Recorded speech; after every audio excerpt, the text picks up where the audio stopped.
Hey, deserving listeners, this episode is brought to you by Talkspace. Talkspace is an ongoing sponsor of the show, and they were not a sponsor for a number of months, and now they're back. So it'd be really great if you went to Talkspace.com and use the promo code Kirk. You have to use the promo code Kirk when you sign up. Not only does that give you a discount, but it also signals to them that you're one of my listeners, which means that they're more likely to continue that sponsorship, which is kind of a big deal for the podcast. Online therapy has its pros and its cons, just like in-office therapy does. I recently had Irvin Yalom on the podcast, one of my heroes. He's a hero to a lot of therapists. And he, at first, thought online therapy was ridiculous, but has since come around and is now not only endorsing and accepting of online therapy, but even works for Talkspace. He's some sort of contractor with them right now, so he's fully into it. And if that doesn't tell you that there's some value to it, I don't know what does. So if you're interested, you want to try it out. It's relatively cheaper than in-office therapy. So if you're looking for a therapist and you just want to see what it's like, I think it's definitely worth a try, particularly because we're having this sponsorship program. So go to Talkspace.com, use the promo code Kirk. The online therapist is a legit fully licensed therapist. They are trained in the mode of online therapy, and the difference with online therapy is you get to potentially talk with them every day or almost every day, and that frequent contact has its benefits, and so. If you're traveling a lot or it's hard for you to find a good therapist, the other nice thing about Talkspace, I would imagine, is like if you don't really click with one of the Talkspace therapists, you can just ask for a different therapist on Talkspace because it's just a matter of making that request, I think, and so that can make it easier to shop around, I guess, right? Anyway, Talkspace.com. Make sure that you use the promo code Kirk. All right, back to the show.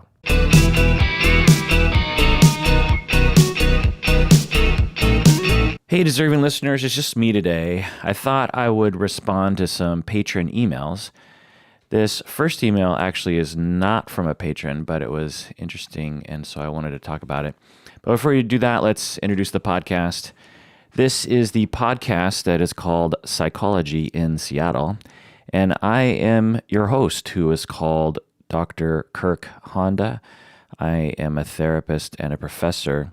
This first email is from someone who sent in a video that's getting a lot of hits on YouTube, put out by this guy named Daniel Mackler, who quit being a therapist. And so his YouTube video is called Why I Quit Being a Therapist. And at first, when I clicked on it, I said, oh, this is a half an hour long. I don't think I'm going to watch this whole thing. But I found it to be interesting, and so I actually did watch the whole thing. I watched all 30 minutes of it just now. I think it's 30 minutes. And I thought I would just respond to some of his points. So he was a therapist for 10 years, and 8 years ago he quit, and then he makes this video explaining why he quit, and he says at the beginning that some people think that it's weird that he quit being a therapist, which I could see. It is strangely similar to, in my mind, if someone was a priest or a minister or a monk or something, and they decided to quit and they became like a car salesman or something. It seems strange. It seems like, once you become a therapist, you're supposed to die a therapist, right? You're not supposed to start working for Microsoft or, if you retire, that is culturally seemingly coherent, but to just quit and just start a whole new career, it's supposed to be the opposite. You're supposed to have a career at Microsoft and then have an epiphany and actually become a therapist and then retire as a therapist. So yeah, I could see how people talk to him and say, yeah, it's weird that you quit being a therapist. Why? Also, I think that it's one of those professions, at least in culture, that we see as somehow so special that it's not just a job. It's a calling. It's a almost religious experience, spiritual, I should say.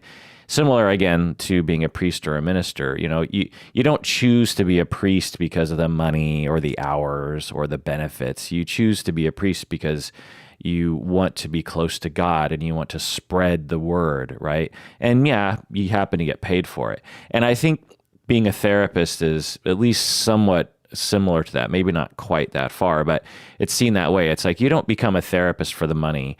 You become a therapist because you truly, deeply care about human beings and nothing's going to stand in your way.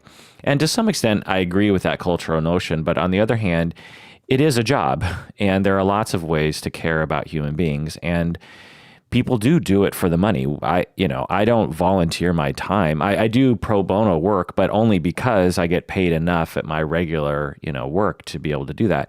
So it's a job and we get paid. And so therefore it's just like any other job, like working for Microsoft or working as a plumber or making weather vanes for a living. It's a job, and sometimes, you change careers. So I think it is kind of odd that we see that decision as somehow different.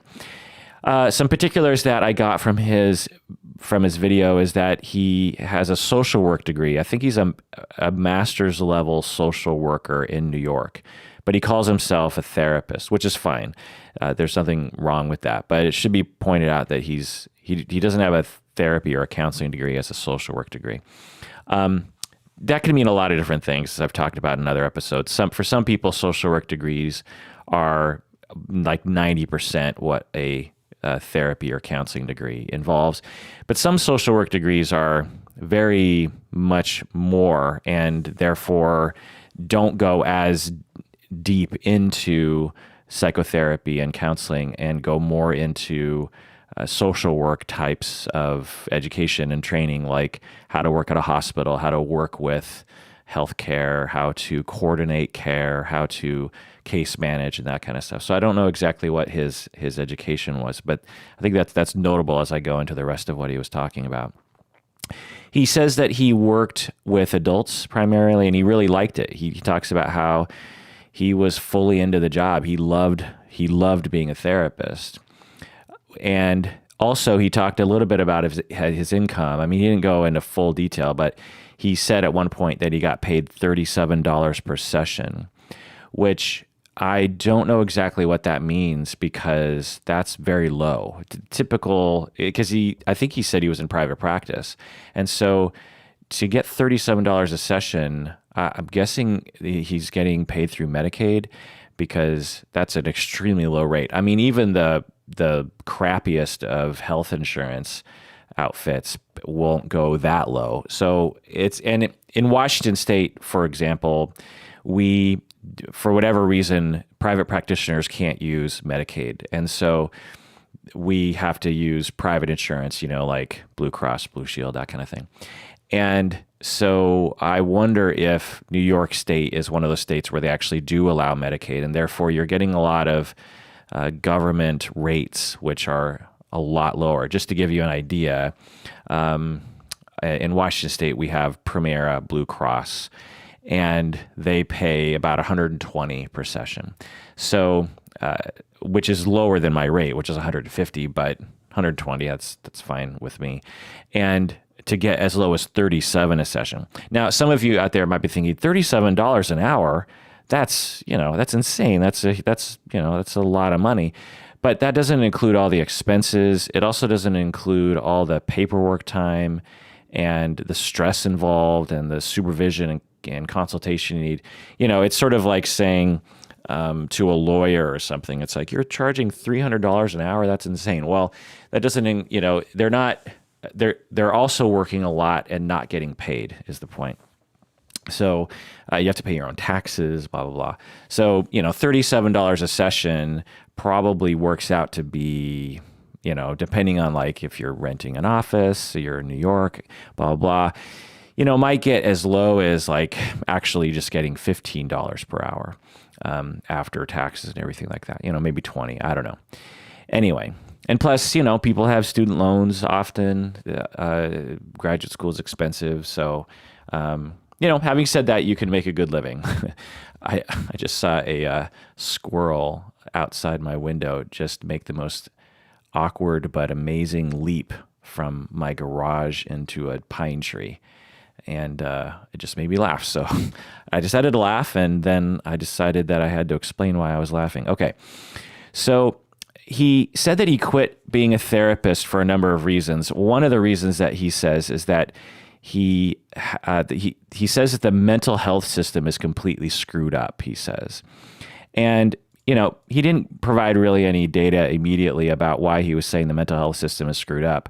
But yeah, I mean, I can agree with that. Most therapists wouldn't say the mental health system in the United States is a, shining beacon of efficiency and social justice and goodness, So, but again, he's not really saying much there, and it's, and it's not a surprise.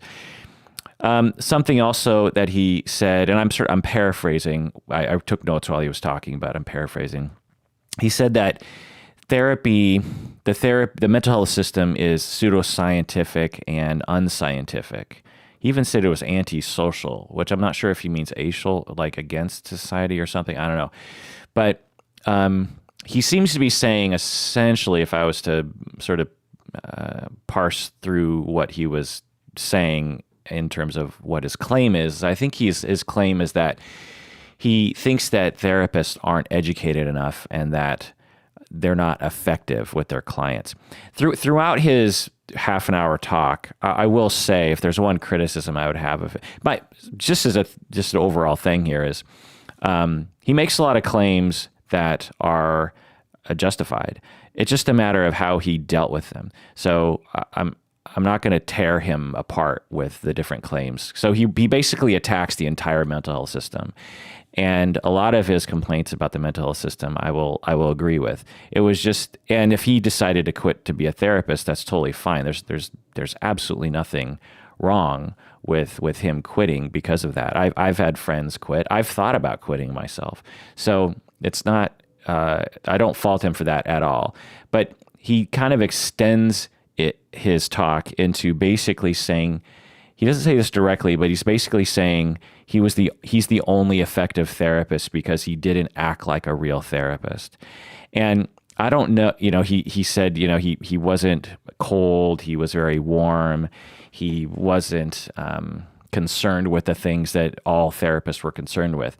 And so either he was surrounded with a bunch of really terrible clinicians, or he just has a particular point of view that he thinks he knows better than every other therapist in the field. Because as he was talking, I was thinking, well, the things that you so he sets himself up as like this super compassionate, super caring, super effective therapist, and then he sets up every other clinician in the system, every other clinician who works in the United States or New York or whatever, as being terrible. And as he's talking, I'm thinking, again, either you're surrounded with terrible therapists or you didn't take the time to really get to know your colleagues well enough to find people who thought the way you did, because the way that he thinks is actually, in my neck of the woods in Seattle, to be very common. So, but I have never practiced in New York, and it wouldn't surprise me that the system in New York is really quite different, and the culture around mental health is really quite different. I don't know. Now, some of the claims that he had, I would say I've experienced for sure. But anyway, so he says he basically has this claim that therapists aren't educated enough or they're not effective. And in order to be an effective therapist, you have to kind of completely break free of your training, which is interesting thing to say. He says that diagnosing people harms people. So this is, I've talked about this before at length. It's a very complicated topic to talk about the DSM and diagnosing and what it means and stigma. There's definitely a stigma, and you can definitely harm people through diagnosing. And clinicians, in my experience, don't do enough to mitigate the harm, or at least explain to the clients with informed consent regarding what the diagnosing means. Technically speaking, as clinicians, we don't need to work collaboratively with our clients regarding the diagnosis. For example, when you go to your physician and the physician does an examination and diagnoses you with, I don't know, you have gonorrhea or something. They don't ask for your consent to write gonorrhea on your patient file. They just say, I've done the test, you have gonorrhea. Now, you might not like it that you have a permanent record in your medical record that says you have gonorrhea, but that's just the way it is. You can't, I mean, I suppose you could petition your physician to erase it there, and maybe some people do, but the point is that, you go to a physician, you get an assessment, and, they write down a diagnosis, and it's a matter of their medical record. And in therapy, it's considered to be a similar field when it comes to diagnosing. However, for me, and when I teach my supervisees and my students, I work collaboratively with my clients on this because I want clients to be on board. I want them to be I want them to understand what's happening, and I want them to buy into the whole process. And so whenever I talk to my clients and I'm actually diagnosing them, and some of my clients and many of my supervisees clients actually don't qualify for a diagnosis at all, in which case we actually don't apply a diagnosis. So I will talk with my clients. I'll say, so here's the diagnosis that you qualify for, and here's why. And in order for insurance or whomever to pay for this, we need to actually justify the therapy by reporting that you have a medically necessary diagnosis. If we don't report that, then the insurance companies won't pay for it because they'll think that you're just doing this for a hobby or something, or self-care or self-actualization. And insurance companies are not interested in paying for people to self-actualize. They're interested in paying for medically necessary conditions. And so we need to apply a label. Here's the label that you qualify for. Here's why. Do you consent to me sending this diagnosis to your insurance company? And and clients most of the time will say, yeah, I'm fine with that. But some clients are like, oh, actually, no, I don't want you to report any diagnosis to my insurance company. And I'll say, okay, totally cool. Here's your options. You can either, if you do that, I can't use insurance because insurance has to have a diagnosis. So if you want to, then you can just pay out of pocket. And some people will do that and they won't use their insurance as a result. Many patients, when I talk with them about this, they'll be like, well, I've been in therapy before and no one talked about a diagnosis then. And I'll say, well, was insurance being used? And they'll say, yep. And I'll be like, well, then your therapist diagnosed you and reported a diagnosis to your insurance company. And the client will be like, I wonder what that was. Now, most clients are like, I don't really care who, what's the big deal. But some people do, very, very rarely, but some people do. They'll be like, wait, so my last therapist diagnosed me and didn't tell me? And so I always recommend people work collaboratively with their clients on that. So with the effort of trying to reduce harm for people, the other thing is I tend to work with, what they call high functioning people who don't suffer from stigmatized diagnoses. So there's that. Also, if given a choice, I will apply the diagnosis that if they say they qualify for 2 or 3 diagnoses. Well, depending on the situation, I might report the least stigmatized diagnosis to the insurance company, for the reason that I don't want to harm the client. Okay, so so he says he just says diagnosing people harms people. And this statement is a kind of a black and white statement that absolutely can happen. But if you understand how to, work it professionally, or you understand what can actually harm people, then I believe I can avoid harming clients. I don't think I've ever harmed anyone with my diagnosing, and I've diagnosed, hundreds or maybe over 1,000, 2,000 different people. I don't know. Every once in a while, I try to figure out like the back of the napkin estimate of how many clients I've worked with. But suffice it to say, I've been diagnosing for 20 something years and many, many people, and to my knowledge, I've never harmed them. Now, might someone been harmed and I didn't know about it, or they didn't know about it, or they just didn't call me and tell me that it harmed them. It's possible, but I don't know.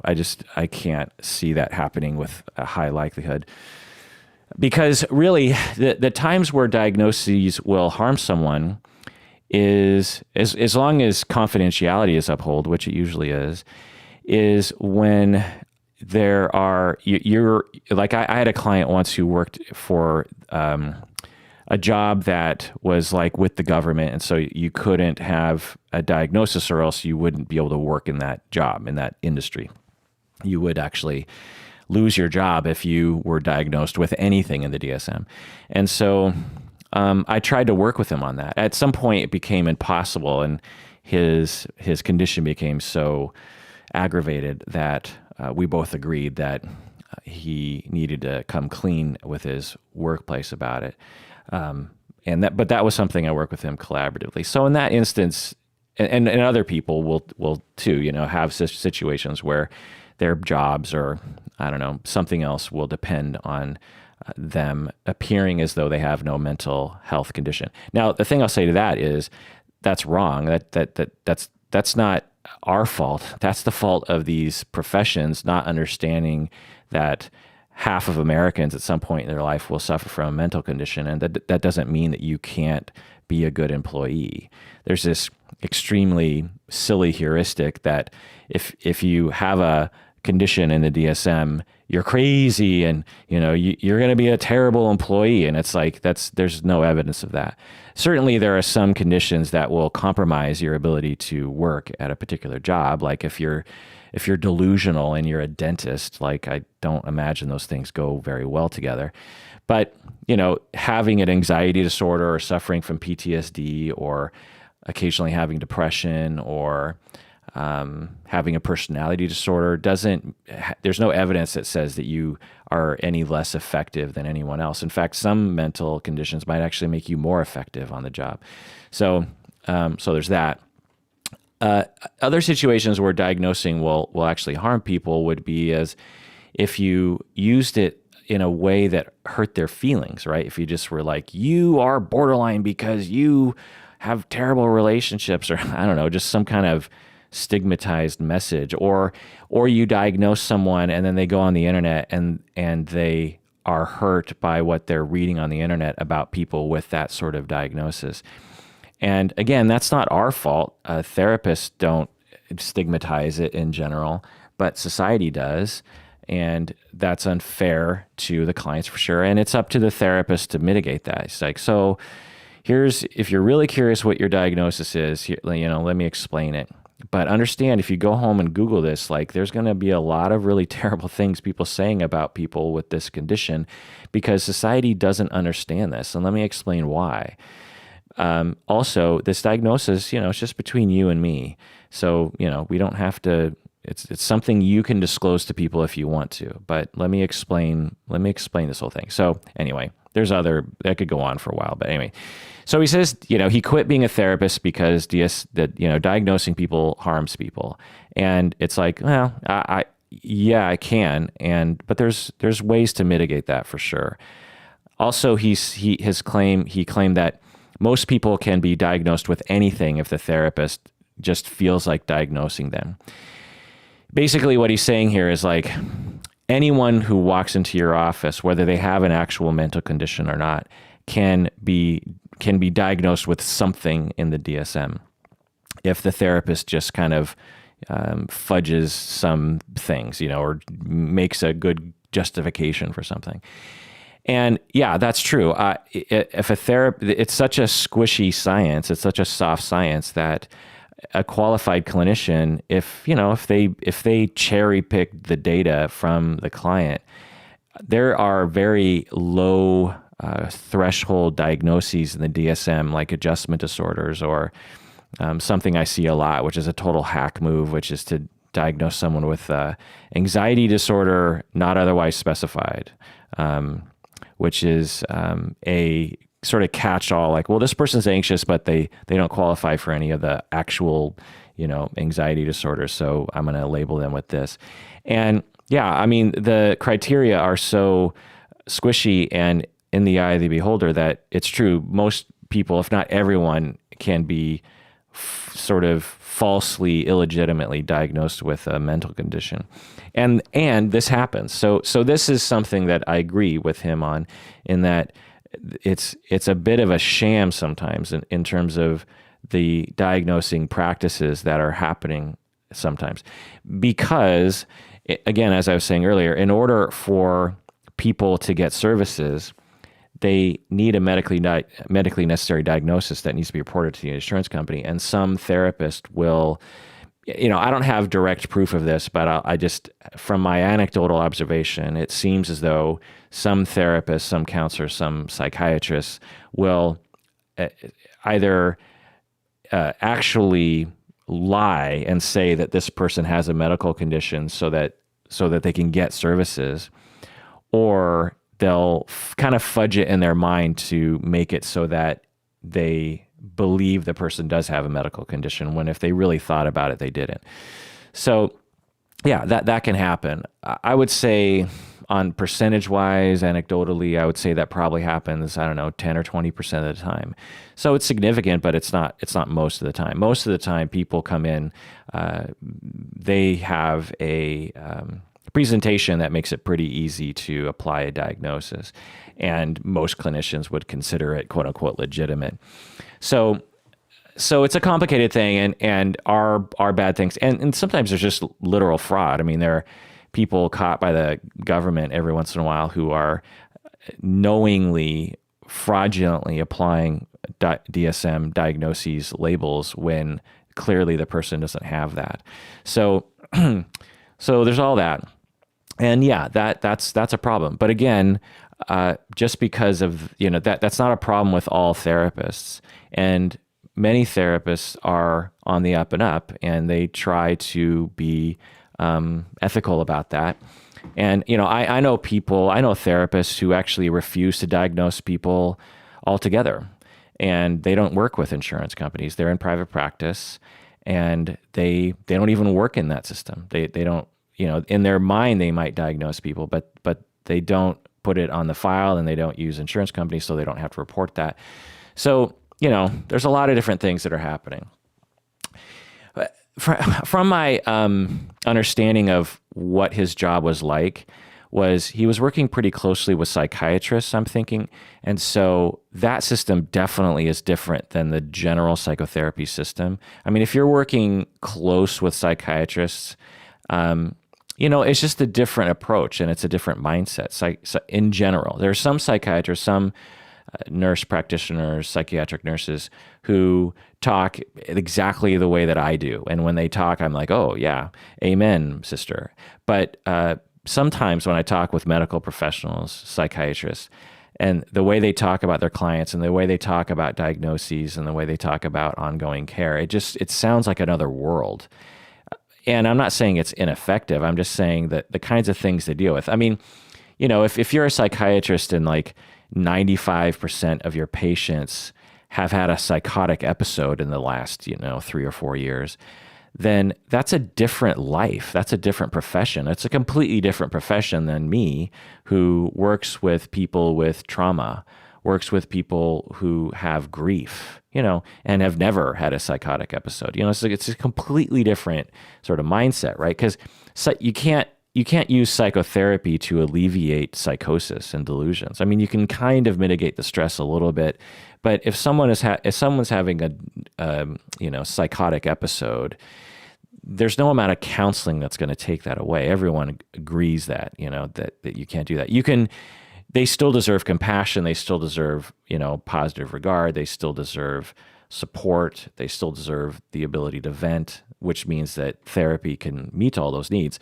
But you're not going to be able to just talk away the delusion, Anyway, I digress. Other things that he said, reasons why he quit being a therapist, were that therapists are supposed to push people to take drugs. And he talked for a while about how he was supposed to upsell people to go to psychiatrists. He would be talking, he said that, therapy, so this is another claim he had, like all therapists are like this, but he was different. All therapists, all they want to do is make their clients go to a psychiatrist and take drugs. And these drugs harm people and blah, blah, blah. And that's a pretty wild claim. Now, in his community, if that's his observation, like his community has a massive problem, I will tell you that. But in my experience, in my community in Seattle, if anything, it's the opposite. That a lot of therapists, because they actually consider themselves to be outside of medicine, they don't, many therapists are like, look, we're over here and the medical professionals are over there. And if anything, when I'm talking to people, I hear a bias against medication that is actually not helpful. There are some times when a medication can actually help, and it's pretty rare that I run into a situation where I'm recommending that someone go to a psychiatrist. One, they might already be going to a psychiatrist, or two, they just have a condition. If you have PTSD, there's no medication that's going to take away your PTSD.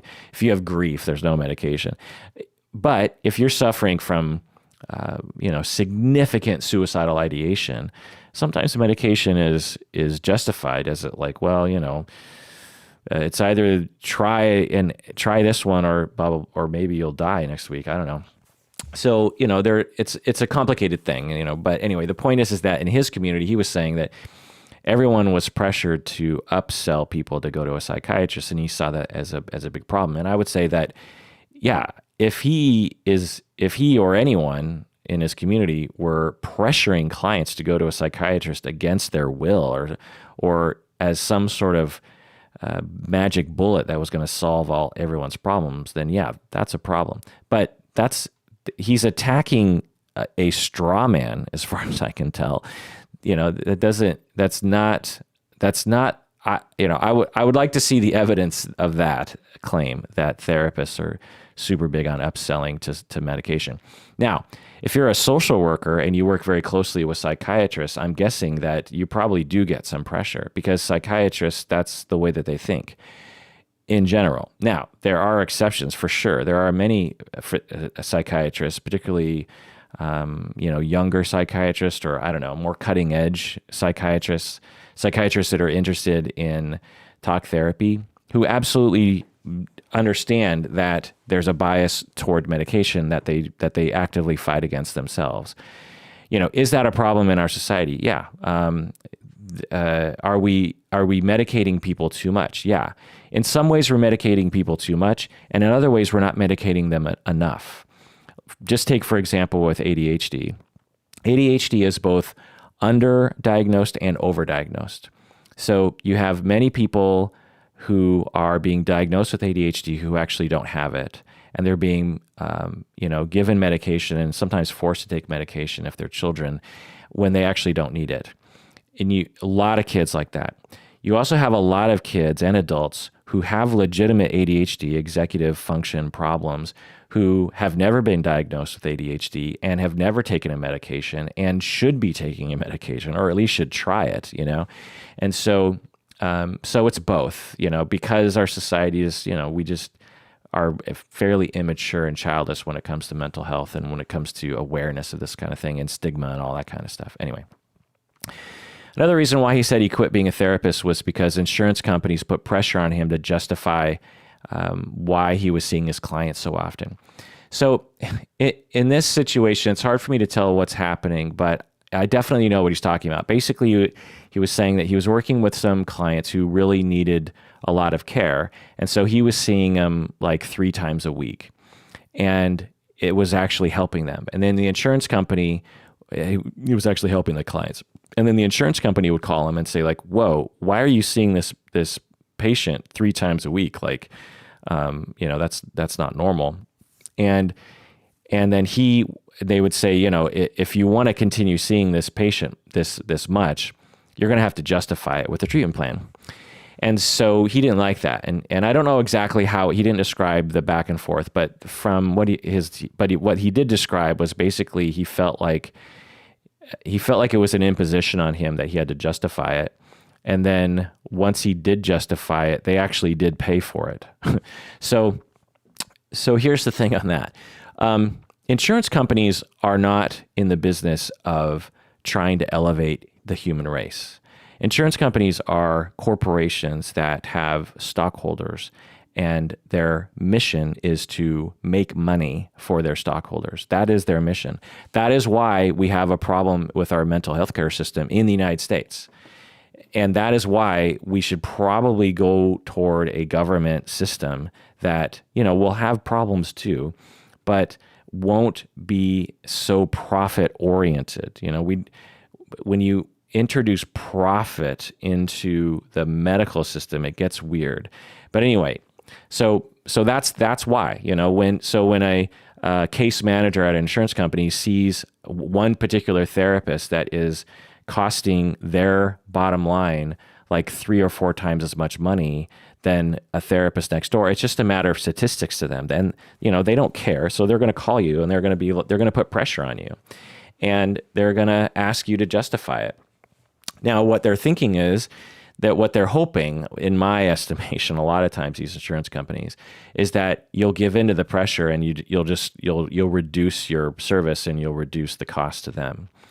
So now what the insurance company doesn't realize is that what the therapist is doing, even though this therapist was, seeing this person 3 times a week, is that the clients that this guy was working with were at risk of being hospitalized. And he actually talked about this. He talked like, look, you're going to pay $37 a session for me for 3 sessions a week. Okay, that's $100. So he didn't lay this all out mathematically, but I will.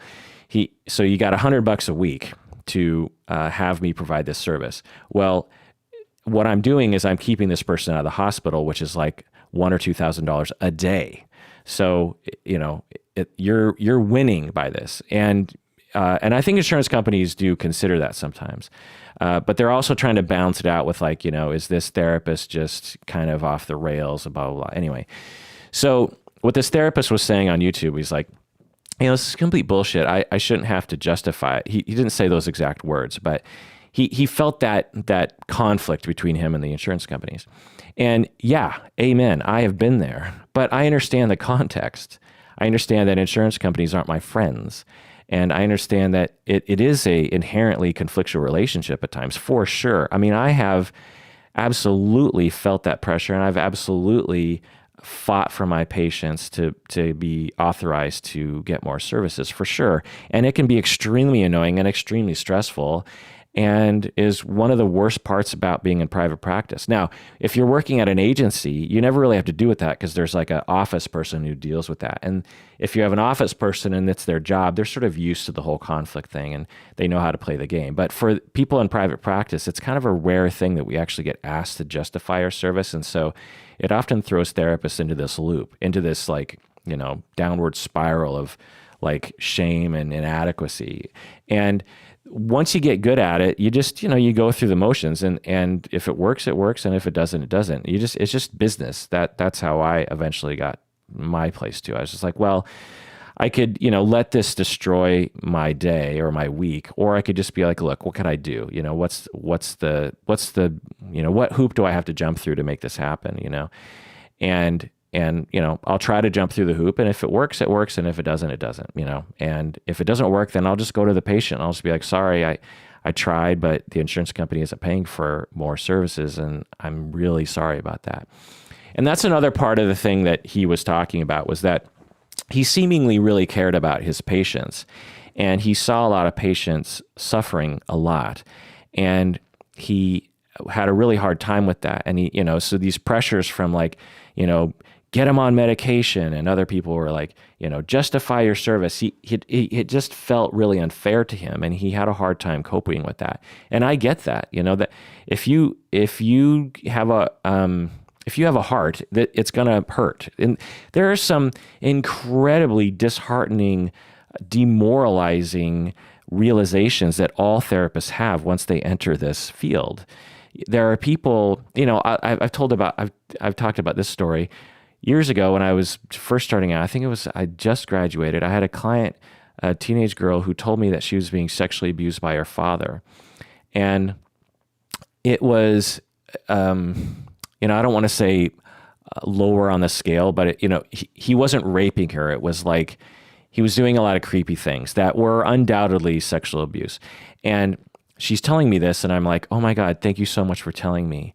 you've done the right thing. And she's like, well, you're the only one I've ever told. And I was like, well, you did the right thing because there's a whole system in place that's going to help you. There's a whole just legal system, CPS, DSHS system that is there just for people like you who tell people like me.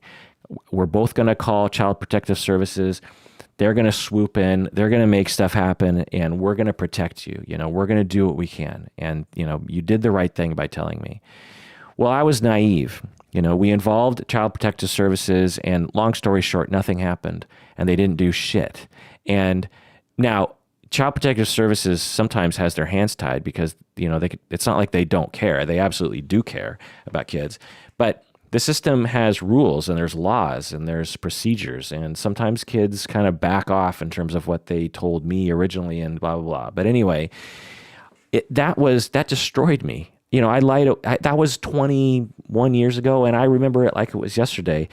It was awful. I thought, here's this innocent victim telling someone who's a mandated reporter, me, we're gonna call the authorities. It'd be like if someone shot and killed your dog, and you had them on video camera, and you take the video to the police, and the police are like, I don't know, we can't really do anything. And you're just like, how is this justice? This doesn't make any sense. Like, how is this possible? There's stuff like that happens all the time. Not only just system, but just like people will come to you and talk about how they were raped by several people throughout their life. And you just think, how is this? This can't be right. This can't be how the world works. This can't be how the universe operates. It's unfair. And so he was dealing with a lot of that, and he was really suffering. And I get that, I've suffered in that way. And if that suffering is too great to be in the business, then by all means, get out. But there are ways to deal with that in my experience. Okay.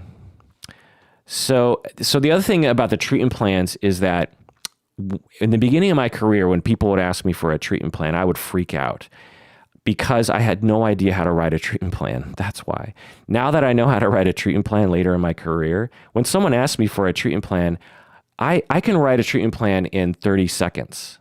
When I was at the beginning of my career, because it's such a rare thing to have to actually just on the spot write a treatment plan that will be audited or scrutinized by someone who might be even kind of against you, like an insurance company, you might never have to do that. The first time you might be asked to do that might be like 3 years into your career. And I find that to be actually problematic. If you can't, and I actually work with my supervisees on this, I'll give them quizzes. I'll be like, okay, pick a client in your head. Okay, in 10 seconds, write a treatment plan. Because treatment plans, you should be able to write very quickly. And you should be able to, there are phrases that you can sort of recycle that are accurate, but are, that sound legitimate and are legitimate, Like a treatment plan would be like, client came to me complaining of depression and anxiety related to his recent divorce. I recommended weekly 1 hour individual therapy to work on emotional regulation and recovery from the stressor of the divorce, period. Client agreed to the treatment plan, period. How long did that take me? 10 seconds, 15 seconds? I don't know how long it took. That's a treatment plan. But some therapists have a really hard time doing that. Now, if I was sending it to an insurance company, I'd have to add a little bit more in there because, I'd have to somehow justify 3 sessions a week like this therapist was doing. But it's not the reason why it's so distressful for a therapist to have to do that is, in my estimation, often because they feel inadequate and they don't know what to do. And I've seen this happen to my supervisees. They'll get asked to do stuff like this and they'll just be freaking out. And I'll be like, take a breath. There's a very easy way to do this. And the fact that you don't know it isn't evidence of your inadequacy. It's evidence of your lack of training. No one has taught you how to do this. And so let me teach you. And so anyway, He also, has this claim that there's nothing special about a therapist and that anyone can be a therapist. Anyone can be effective as a therapist because it's just about having a good conversation. He basically says this. And there is some truth to that. When we are suffering and we go to someone and that person listens and has compassion and is interested in us and is attuned to our feelings, that is incredibly therapeutic. And you don't need a degree to be able to do that. Anyone can do that. Having said that, our field is much more complicated than that very important function.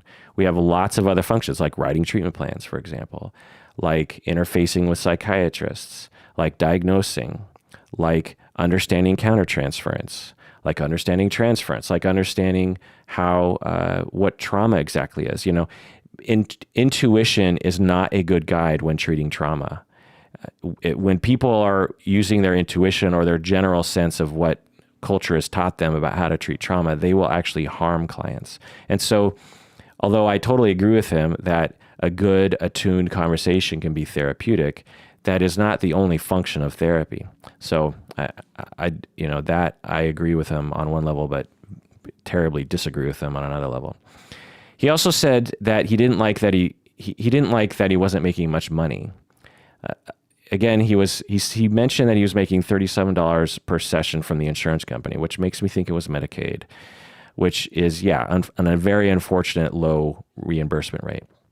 And there are other insurance companies like Premier Blue Cross here in Washington that pay $120 per session.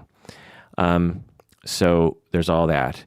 Also, he said that he would waive people's copays, which is actually counter to the contract. It's actually breaking rules on some level. But he felt bad for his clients because they couldn't even afford to pay the copay, which, again, I totally get that. You're watching someone suffer. They're just living day to day, and they need therapy, and you're helping them. And now you've added to their stress by making them pay a bunch of money that they don't have.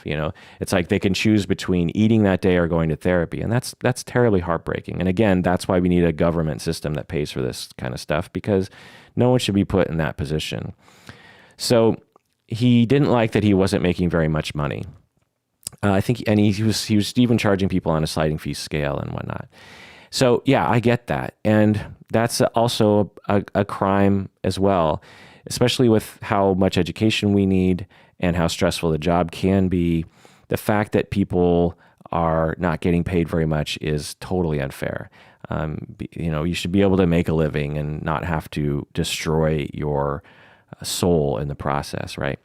So, but that's not a problem with therapy. That's an indictment on the system and on insurance companies and on voters and government and everything like that. And he wasn't attacking therapists in that instance. I think he was attacking the system, which I totally get.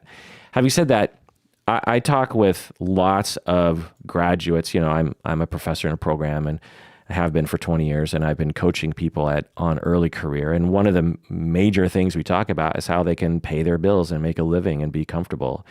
And it might take a few years to get there, but it's possible. And I've managed to get people there. There are things that you can do, working in an agency, private practice, working in research, having a consultation practice of some kind. Teaching. There's lots of career options for people in mental health, and there's a way to make a good living out of it. I just to give you an idea on actual salary, right out of graduation, sort of the average low paying job at an agency, I'm guessing is about like $40,000, $45,000 a year. But private practice, once that is going full-time, and full-time isn't 40 hours a week, it's more like 25 hours a week because you have paperwork and other kinds of things you have to do. But so about 20 to 25 clients a week, you should be earning about $100,000 a year, maybe 150 or something like that, maybe 80 to 150 depending on your sliding fee scale and all that kind of stuff. So that's private practice. And there's, you can work your way up at agencies up to 60 or 70,000 a year. You could work at a school. You could, work for a research outfit or something. You can teach. Teaching is probably the least amount of money per hour. It truly is something you do because you love it. But there's a way to make a living, and it sounds like he just didn't have the opportunities, or in his area in New York, there weren't many opportunities. I don't know.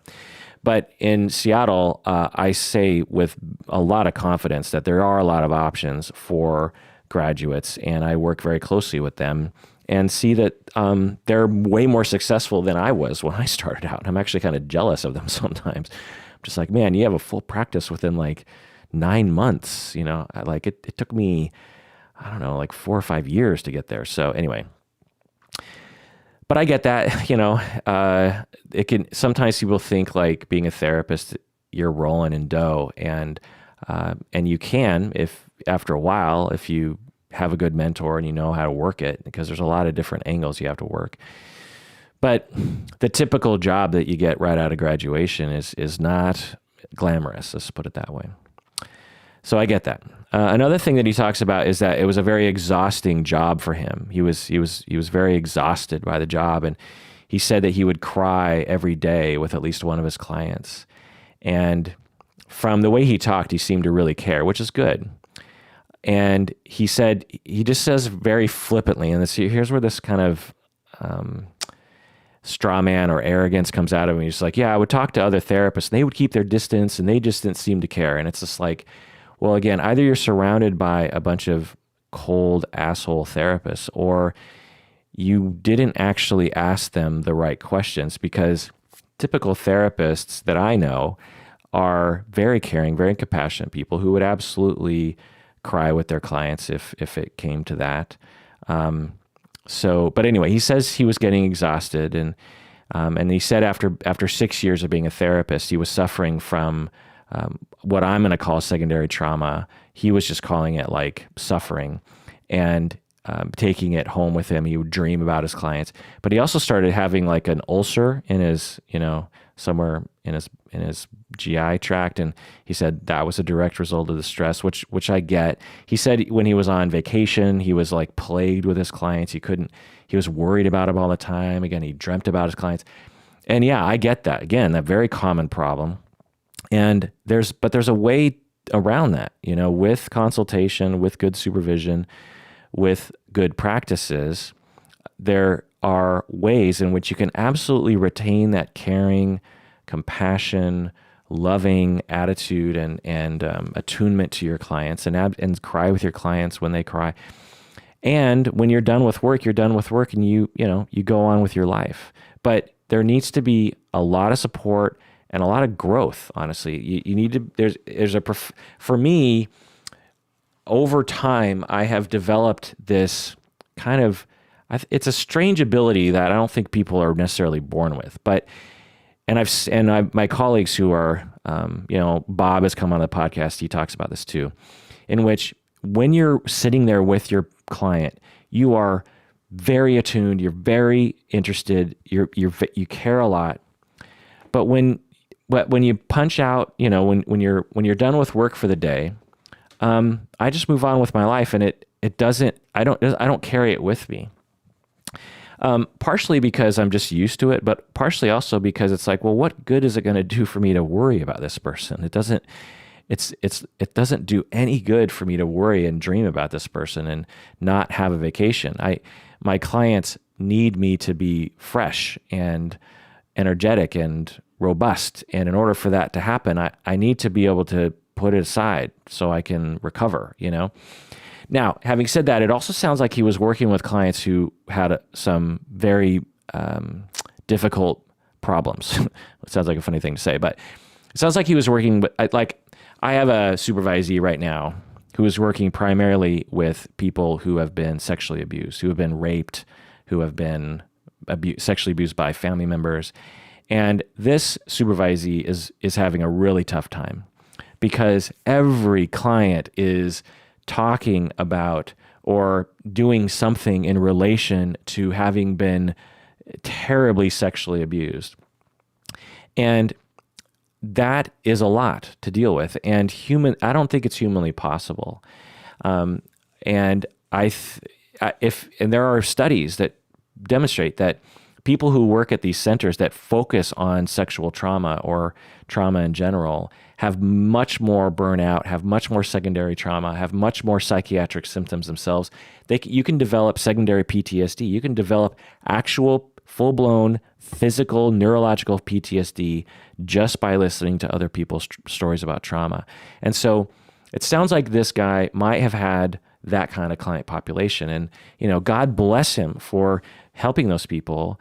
But it's not a advisable practice that some people actually, get into. And so all this kind of leads to this general thing that I'll say about him, which was that he seemed to have lacked any good supervision. He talked about how he was in supervision. He's like, supervision is a joke. When I would meet with my supervisor, I felt like I had to play this game. Otherwise, my supervisor was going to pounce on me about something. That's my paraphrase. It sounded like his supervisor was a terrible human being, honestly, or just really bad at supervision, or just wrong-headed about what therapy is or something. And that's where a lot of people's coping mechanisms and their perspective and their ability to cope with being a therapist is developed, is in supervision. You can teach about, like, all the things that I'm talking about, you can teach that in a class, sure.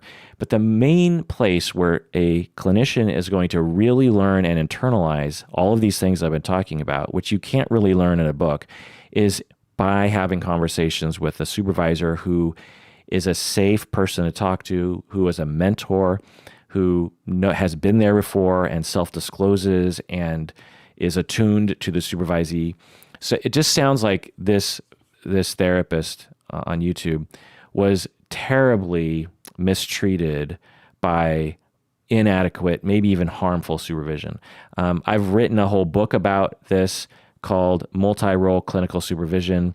In that book, I lay out my recommendations for the 19 different roles of supervision, but I also talk about how supervision goes wrong and how many supervisors are inadequate or harmful. Something like 35% of supervisors are harmful to their supervisees, and something like, I don't know, like 70 or 80%, some high amount of percentage of supervisors are inadequate. And so there's a terrible thing that's happening in our field regarding supervision. Being a supervisor should be a highly specialized, highly certified, in the book, I actually lay out recommendations for supervision, and I say that you probably need 1 or 2 more years of graduate school just to sort of begin to kind of know what supervision is all about.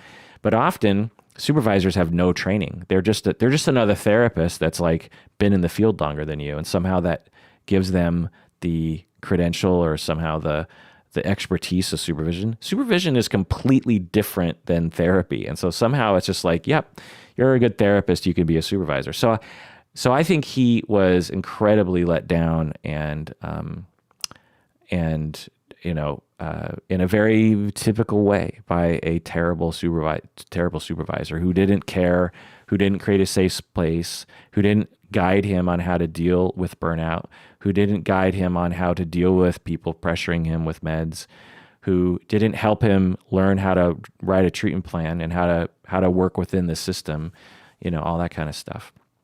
He also talked about being very isolated in this video and how he had little support. And yeah, that's another problem. But that's not inherent to the field. If it's up to all of us to, cobble, if we're going to be in private practice, we need to cobble together a support system. Now, what this guy would say in the video is that's unfair to therapists. And I would say, yeah, but there's a way to make it happen, is the point. You have to be extroverted on some level, at least in this endeavor.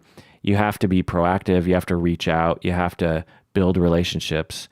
I know people who have been in a consultation group that meets, every week or every other week, and they've been in the consultation group for 30 years. They know these other therapists forwards and backwards, and this this consultation group was very important to them, and no one put that on them. They built that themselves. People can use Facebook private groups for this kind of thing. There's ways around it. I have, mid-late career people who will hire me as a consultant because they're isolated. And that seems like a shitty thing to do. They'd have to pay for that kind of stuff. But, it's possible and often worth it. So, yeah, isolation is absolutely a problem. But there are many people who find a way, is the point. And if he was having difficulty finding a way, I wish he could have come to me because I could have helped him. I feel bad for him and I feel bad for his clients because he seemed to have been doing really great work, and he was just truly suffering from the very common things that all therapists deal with. And in my estimation, many therapists figure out a way to surmount the problem, and he just had no one to help him surmount those problems. He also said that his colleagues would pressure him to move his patients to a higher level of care. I'm guessing he was working with people with schizophrenia and this sort of thing. And his colleagues were like, look, you got to get this person into a hospital. And he didn't like that. And yeah, I get that. There's a bias against kind of stuff like that. I wasn't a part of those consultations, so who knows? Anyway. Yeah. Okay. Oh, he also said that he thought the suicide prevention system was a little too pushy, was, pathologizing too quickly and pressured people to go into hospitals. And yeah, I can agree with that too. But the overall way he was talking about the profession and what he didn't like about it, if someone didn't know any better and, a lay person were to watch this video, it would appear to the lay people that all therapists are terrible. At the end of his video, if you didn't know better, you would think that all therapists didn't care and that he was the one therapist who cared. You would also think that all therapists are only interested in medication and he was the only one who wasn't interested in medication or, not as interested. He would have thought that the system is completely against the patient, and he was the only one within that system that managed to actually be an advocate for patients. You would think that all diagnosing is evil and that he was the only one in our profession that managed to figure out a way to not make it evil. That's the way he talked. And when you look at so that I have a problem with, because it's like either he was in a very dysfunctional bubble, which I don't doubt, but at the same time, it's like, maybe, why wouldn't you just say, well, maybe I was in a weird bubble, But anyway, so it has thousands of views on YouTube and lots of comments, and people are just like, oh my God, you're brilliant, you're amazing. The system is terrible. You have integrity. Okay, this one, psychiatrists are crazy. This one says, this person, I couldn't be a nurse for the same reason. Bullshit healthcare system. So, other people are like, yeah, we don't need therapists. We just need friends. And true, you need friends, but blah, blah. There's a narrative in our society already for a certain slice of our population that believes that therapists are evil and psychiatrists. I mean, just look at Tom Cruise, right? And this video plays into that. And what I think that this video, although he's absolutely free to say whatever he wants and talk about his experience, I think it reinforces this notion that therapy is worthless or dangerous or something. And I think that's a very dangerous message to give out. I wish he would have said something like, there are some good therapists out there. There are some good practitioners who operate the way that I operated. I just couldn't handle the stress, and so I got out. And I didn't like all the downsides to the profession. I couldn't deal with the incongruencies in the system. But there are some people out there who are actually managing that and managing to help their clients within that system. I wish he would have had that caveat, but he didn't. He basically, it's just a full indictment on every single, not only on the system, but on every single clinician. I mean, he makes a lot of really blanket claims about clinicians, which are just not true. Are there is there some truth to what he's saying? Yes, absolutely.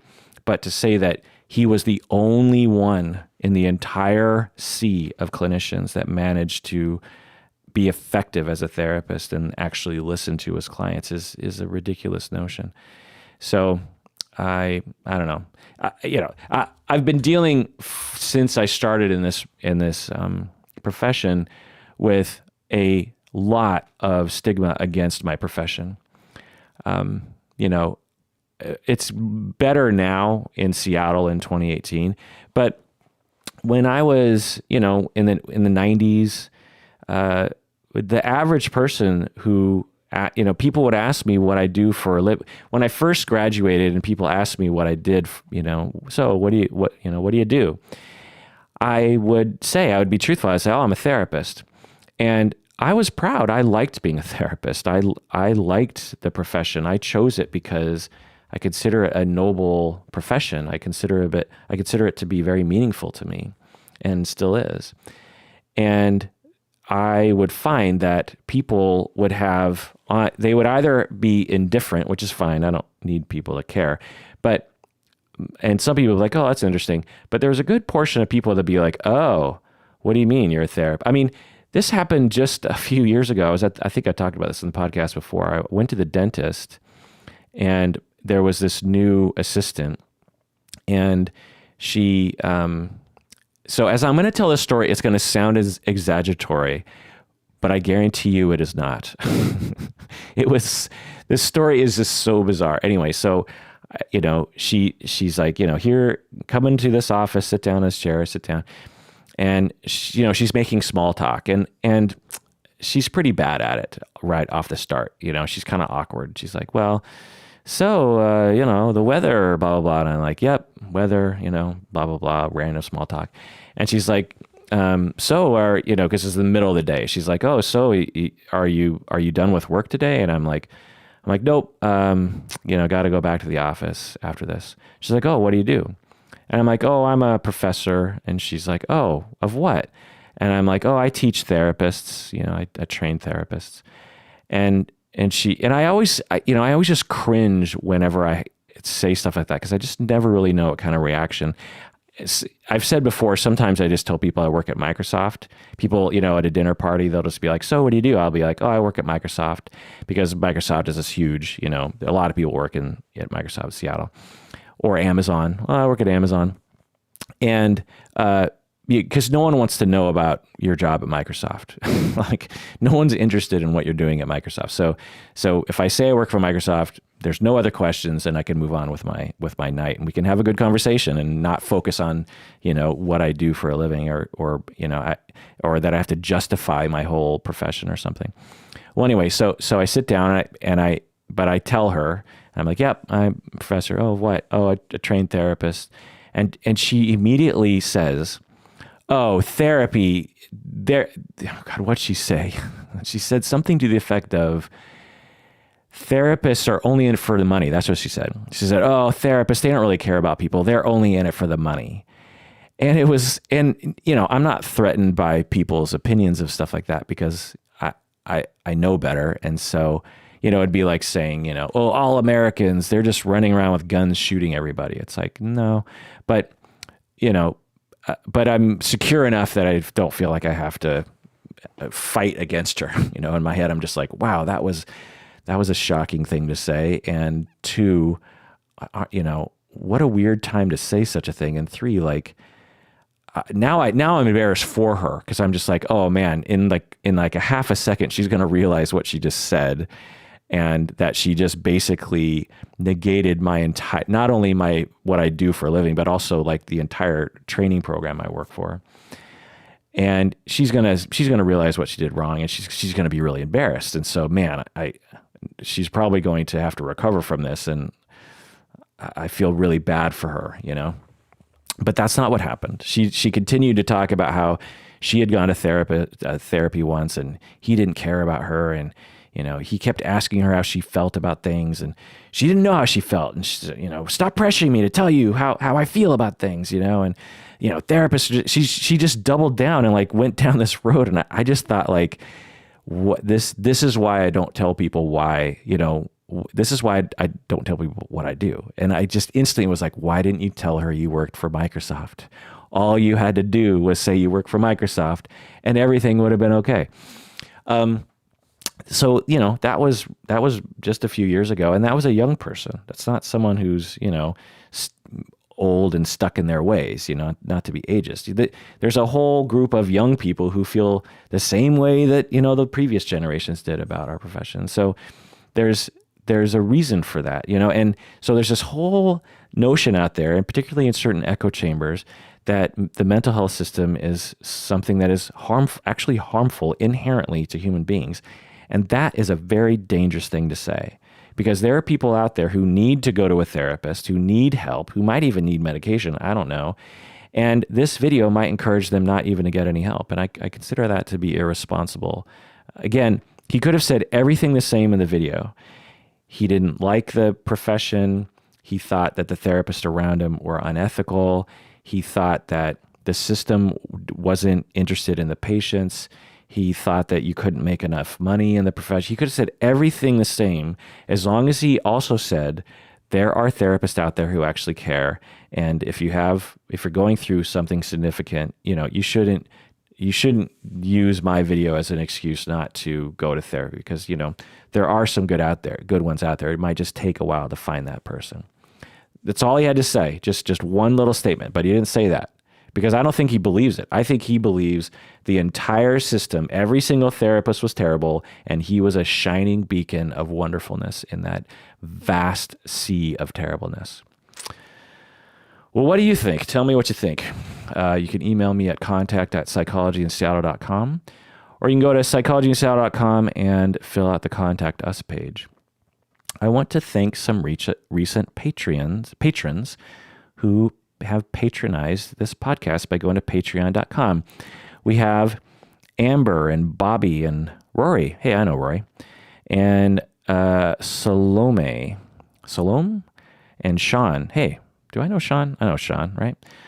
Deirdre, Amy, Rachel, Jeveline, Carrie, Jobiana, Helen, Patty, Brian, Beth. Hey, I know Beth. Don't I know Beth? Kristen, Dr. Andrea, and Melissa. Let's get some other names. Kento, a fellow Japanese brother there. Julia, Laura, Christine, Reuven, James, Jessica, Darren, Melody. Thank you so much for becoming a patron of the podcast. Super cool of you. When you become a patron of the podcast, you get access to all of our exclusive episodes in which we do deep dives. Recently did some on narcissistic personality disorder. My narcissistic personality disorder episode was 9 hours long, and I broke it up into 2 parts, which is, it was quite a journey that I went on for, focusing on the podcast episode itself took me months, but really I'd been working on that episode for years, because ever since I started the podcast 10 years ago, I knew at some point I wanted to do a deep dive on it. And so I finally have done that. A lot of you have been emailing me questions, and one of the things that I have seen is that, throughout those episodes, I was talking about how narcissistic personality disorder is extremely complex. But once you understand the basic premise, it's actually pretty simple. And you have to listen to the episode to find out what that simple premise is, because I'm not going to explain it here. But as a follow-up to everything what people are saying is that some people are like, okay, so here's something that someone did. Does this mean they have narcissistic personality disorder? And again, I just want to emphasize that narcissistic personality disorder is not, you can't detect it through 1 or 2 behaviors. It is a complex defensive structure that you have to observe in a very particular context for a long period of time. For example, you either have to be married to the person and really understand what narcissistic personality disorder is, so you can closely observe them in that way. Or you have to be a therapist and work with someone for a number of weeks. As I said in the episode, it takes, I sit down with someone for an hour a week, and it probably takes me 2 to 3 months with very concentrated assessment procedures for me to have a good idea as to whether or not someone has any personality disorder, let alone narcissistic. And so some of you are like, well, so, this happened in my life, and do I have narcissistic personality disorder? There's no way for me to know that. In the same way that I can't just look at Donald Trump and everything that's been on the news and determine if he has a personality disorder. I can say that, there are signs, but there's no way for me to know, because it's much more complex than this is a set of behaviors. Someone can act arrogant. Someone can be vain. Someone can be extroverted. Someone can love to be on stage. Someone can love getting accolades from the public. But that doesn't mean they have a personality disorder. It could mean they're vain. It could even mean you could call them narcissistic, but they don't have a personality disorder. Personality disorders are very complex, and they involve a tremendous amount of suffering. That's the part that people, I don't think, might have retained from my 9 hours of talking, is that narcissistic personality disorder has a lot of suffering in it. It is not like people who are arrogant might not actually be suffering on the inside. They just might be kind of high on themselves, or they were taught by their parents that they're special or something. Personality disorders are disturbances of the personality that are deep. They're deeper than depression. They are fundamental and very dark. They might not involve themselves in dark behavior, but they are suffering in a very, very significant way. Anyway, so that does it for that episode. Let me know what you think about all that I talked about the profession. If you're a clinician, let me know what you think about all the various things I said. If you're a lay person and you have a lot of, associations that I touched upon in this episode about what therapy is or is not, let me know. That does it for the episode. Thanks for joining me. Please take care of yourself, because you deserve it. And go to a therapist and find a good one. Might take a while. Might take, you might have to try out 5-10 therapists before you find a good one. It could take a while, for sure. I've shopped around for therapists before myself. It takes a long time. It's kind of a strange expectation that the first therapist you hook up with is going to be the best fit for you. It often is not. Anyway, because you deserve it.